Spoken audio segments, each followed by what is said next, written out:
Sampurasun.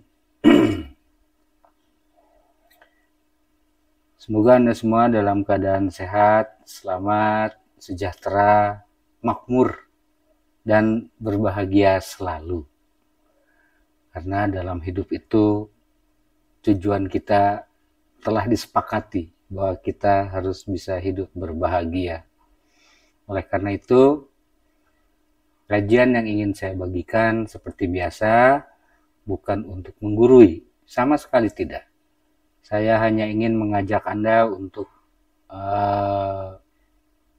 menjadikannya sebagai bahan perenungan, menjadi bahan diskusi pribadi tentang bagaimana cara hidup kita selama ini, atau hidup pribadi-pribadi kita ini. Kadang kita suka lupa menjalani kehidupan itu terus berjalan tanpa kita memberi waktu untuk diri, untuk mengevaluasinya.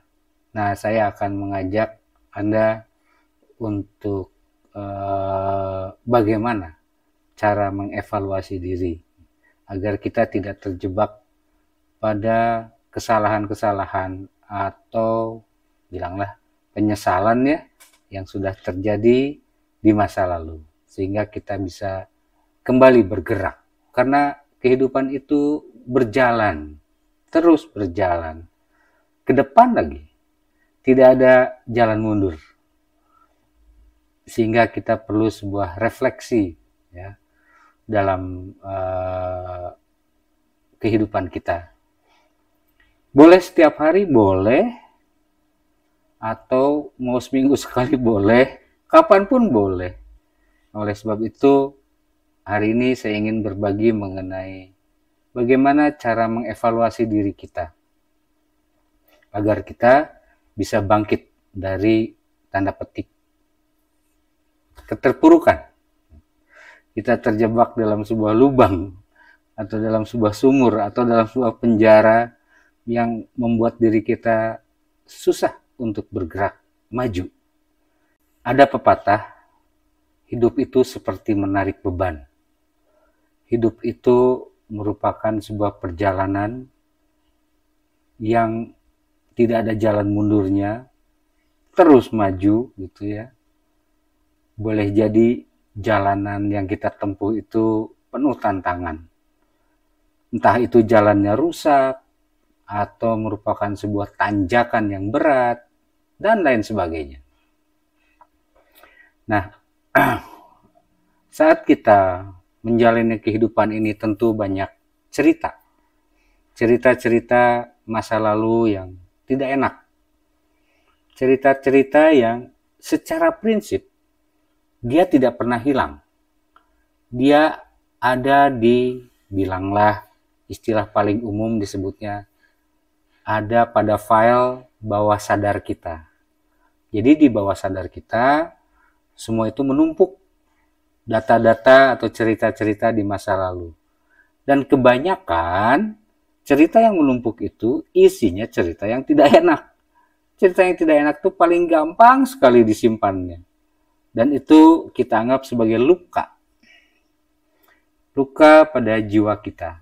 Nah, luka-luka inilah yang kemudian menjadi sangat menghambat dalam proses perjalanan kita untuk membangun diri, membina diri, mendewasakan jiwa kita, bukan mempertangguh ya, membuat jiwa kita semakin tangguh, semakin kuat itu kayaknya susah sekali. Oleh sebab itu perlu suatu cara, yaitu dengan mengevaluasi diri. Kapanpun boleh. Mengevaluasi diri ini adalah mulai memasuki diri kita sendiri. Memasuki alam bawah sadar kita. Kita mencoba membuka file-file yang lama. Banyak kejadian-kejadian yang tidak enak, kejadian yang sudah lalu, itu tersimpan di dalam diri kita, padahal itu belum selesai masalahnya. Sehingga suatu saat apabila ada sebuah kejadian serupa, tanpa kita sadari, dia akan men-trigger, akan memicu kejadian masa lalu, dan kembali naik, kemudian asalnya satu masalah menjadi 2 masalah, 3 masalah, 4 masalah, seolah-olah jadi seperti itu. Padahal yang sedang kita hadapi adalah masalah di hari ini misalnya. Nah, ternyata kita punya masalah yang luar biasa di masa lalu yang belum kita tuntaskan, belum kita maafkan, belum kita selesaikan. Dia seolah-olah terlupakan karena bergesernya waktu. Seolah-olah seperti itulah. Kita anggap saja waktu itu ada. Nah, apa yang ada di dalam bawah sadar kita, tanpa kita sadari, itu kerap kali muncul, naik. Alam bawah sadar itu merupakan data ya. Merupakan data, dan data ini tetap hidup. Artinya, data-data yang tidak enak, toh ada di dalam diri kita, dan dia masih tetap memakan energi kita. Jadi tetap, semua data itu memakan energi. Oleh sebab itu, perlu kita selesaikan, perlu kita tuntaskan, agar kehidupan di masa yang akan datang, yang akan kita tempuh, jauh lebih ringan. Untuk mempersingkat waktu dan tidak memakan kuota Anda, begini, kita mulai dari tahap pertama ya. Coba tutup mata. Tutup mata, ingat, dalam menutup mata tidak boleh langsung begitu, tidak boleh. Tutup mata selembut mungkin, nikmati ketika Anda menutup mata. Nikmati sekali, tutup mata selembut mungkin. Tahap kedua adalah mulai bernafas selembut mungkin. Ada pepatah mengistilahkan, bernafaslah seperti engkau berjalan di atas tepung atau berjalan di atas pasir tanpa meninggalkan jejak. Dan bernafaslah seperti halnya engkau menyentuh air tanpa menimbulkan gelombang. Susah? Ya, agak susah memang. Tapi tidak apa-apa kok. Dan itu enak kok kalau dicoba. Saya sering mencoba seperti itu. Dan banyak keunikan. Unik sekali. Rasanya aneh. Gitu. Ada rasa ingin terburu-buru gitu ya. Pokoknya unik lah. Fenomena otak yang mau bekerja dan tidak mau sabaran. Jadi tutup mata perlahan, mulai bernafas juga dengan penuh rasa cinta, penuh dengan ketenangan dan kedamaian. Hitungannya lebih kurang ya, 5-7 kali. Coba lakukan selembut mungkin. Kalau tidak kuat sampai 5 atau 7 juga tidak apa-apa, mau 3 kali juga nggak apa-apa. Pokoknya sampai diri kita merasa tenang, merasa nyaman. Setelah kita merasa nyaman, mulailah kita memasuki alam pikiran kita.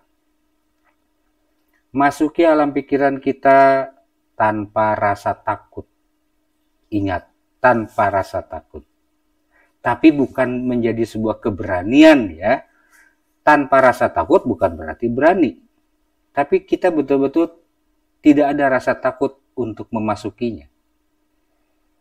Mulai cari masalah di masa lalu, atau fenomena atau kejadian di masa lalu yang betul-betul tidak enak pada diri kita. Entah itu kekecewaan, kepedihan, kesakitan, kemarahan, kebencian, atau apapun. Panggil ceritanya. Otak kita mampu memanggilnya. Itu kehebatan kita.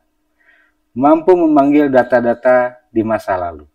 Dan pasti data-data yang tidak enak itu ada. Tarik, munculkan. Lalu lihat kembali. Kemudian perhatikan. Coba perhatikan ketika gambar itu mulai muncul, biarkan dia berjalan, lalu perhatikan apa yang terjadi pada saat itu. Apakah sudah selesai masalahnya atau belum? Kalau belum selesai, ayo kita selesaikan. Bagaimana caranya?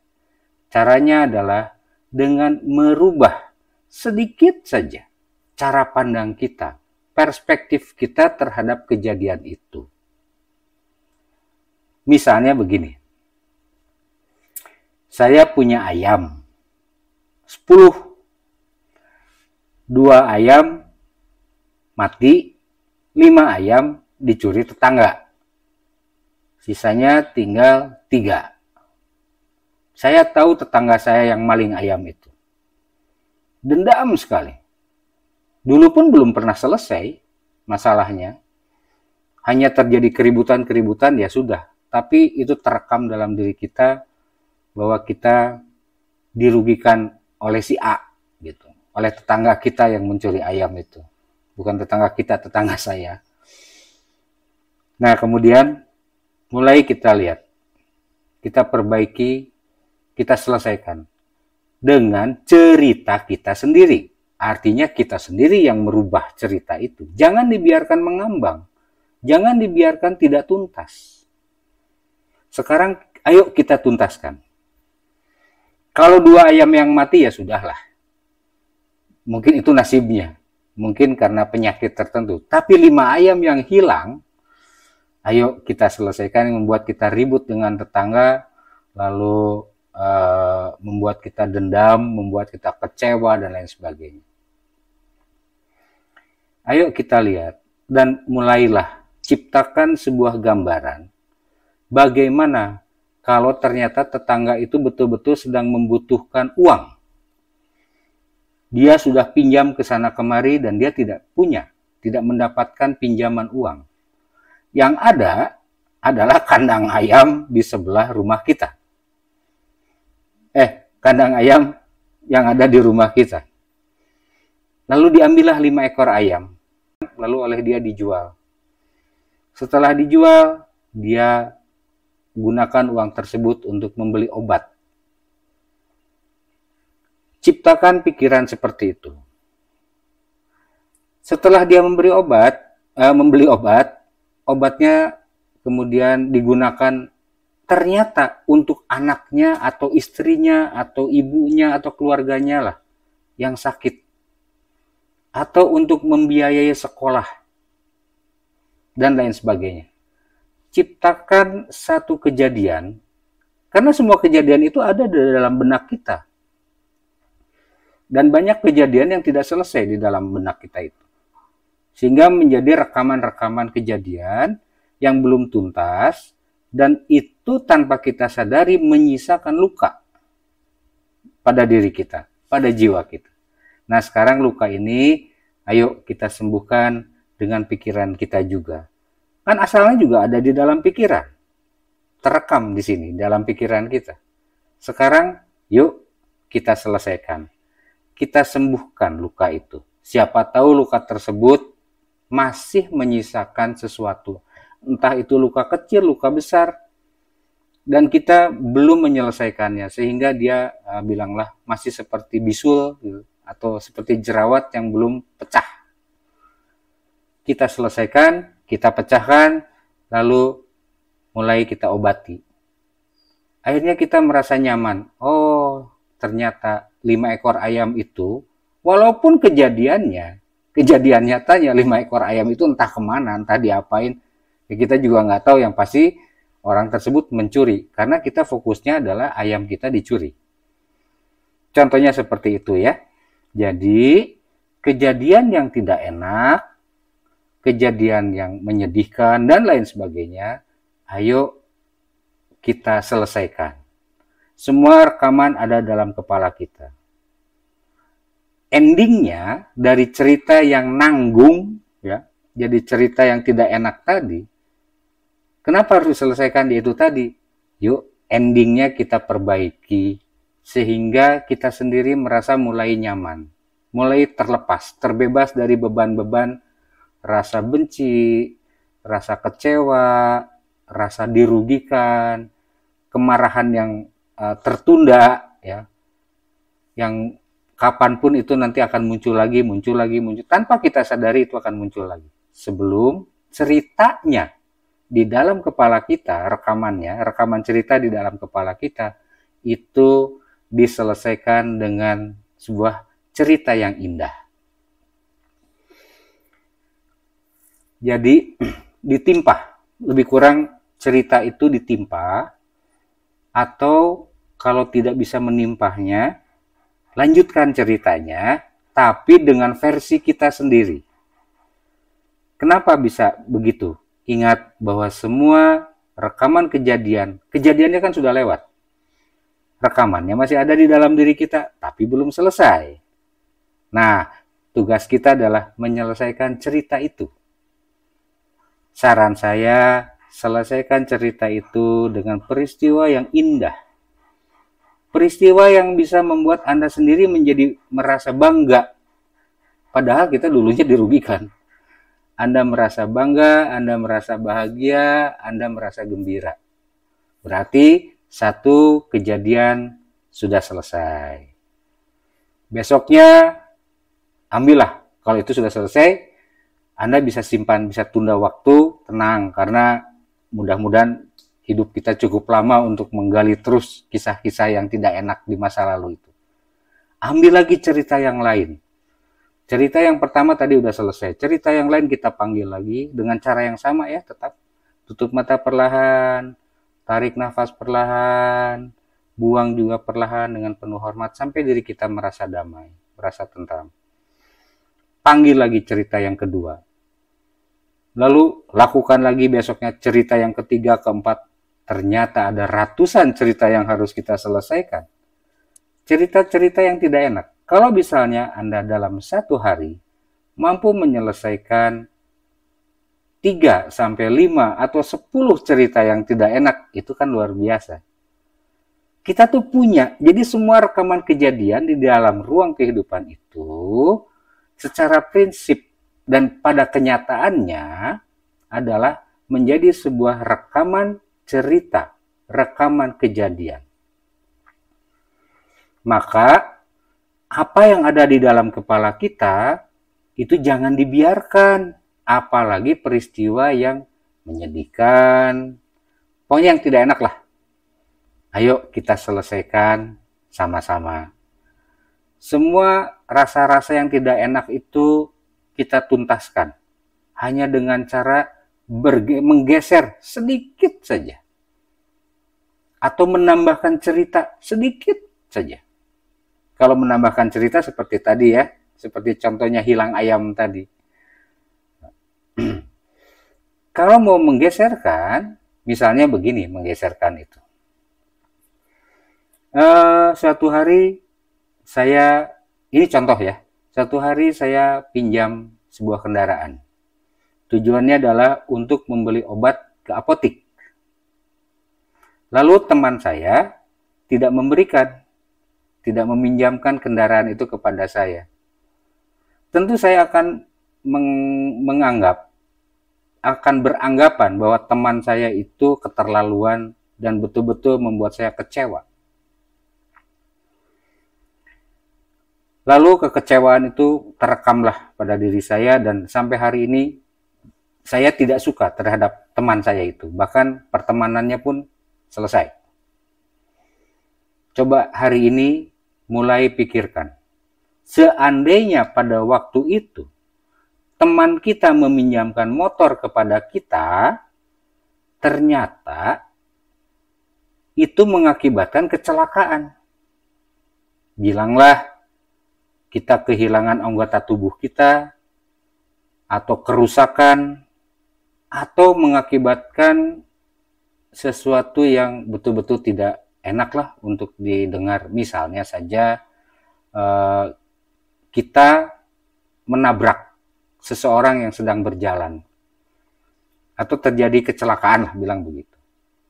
Nah coba geserkan cerita. Kalau itu menggeserkan cerita ya, perspektifnya digeser sedikit. Jadi kenapa teman saya tidak memberikan motor pada waktu dulu? Alasannya kita tidak perlu tahu. Mungkin dia juga nggak tahu kenapa dia tidak mau memberikan kendaraannya kepada kita. Tapi pada saat itu, kita betul-betul sangat kecewa dan benci sekali kepada orang tersebut. Nah, hari ini, kalau hal itu masih ada, ayo mulai geserkan cara melihatnya. Geserkan cara pandang. Kalau tadi menambahkan cerita, yang tentang ayam tadi ya, kalau yang ini hanya menggeserkan cara berpikir kita. Karena hidup itu dalam perjalanan keseharian kan penuh dengan ketidakpastian. Siapa yang bilang bahwa besok ada sebuah kepastian? Apakah pernah kepastian itu terjadi sempurna seperti apa yang kita inginkan? Tidak. Pasti ada kurangnya. Nah, itulah dua cara untuk menyelesaikan luka-luka di dalam diri kita. Kekecewaan atau beban cerita yang tidak enak yang ada di dalam rekaman bawah sadar kita, dan kita mencoba membuka kotak, membuka file yang tidak enak itu, lalu diangkat dan kita perbaiki. Setelah itu kita simpan lagi, tapi sudah dengan cerita yang berbeda, sudah dengan hasil yang berbeda. Lakukan itu. Kalau satu kali tidak selesai, tetap masih ada ganjelan, coba lagi, diulangi lagi, ceritanya diulangi lagi saja. Ulangi lagi ceritanya. Masih juga, rasakan terus diulangi. Sampai akhirnya Anda merasa sudah selesai. Iya ya, ternyata merasa nyaman. Nanti Anda akan merasakan ringan. Perjalanan hidup Anda jauh lebih ringan. Jiwa Anda akan jauh lebih tenang. Banyak hal yang tidak terduga akan terjadi pada diri Anda tanpa Anda sadari juga. Dan itu semua menjadi begitu indah cerita di masa lalu itu. Mungkin Anda juga pernah punya pengalaman sama seperti saya. Saya mau cerita secara pribadi lah ya. Dulu saya punya seorang adik. Sudah meninggal. Adik saya itu waduh luar biasa lah. Kalau dibilang nakal, mungkin sudah bukan tingkatannya, bukan nakal lagi, melampaui nakal. Kalau dibilang brengsek ya, waduh luar biasa, sangat brengsek sekali.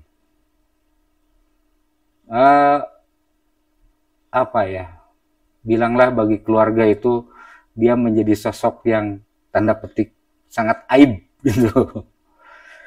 Kerjanya mabok. Macam-macam lah.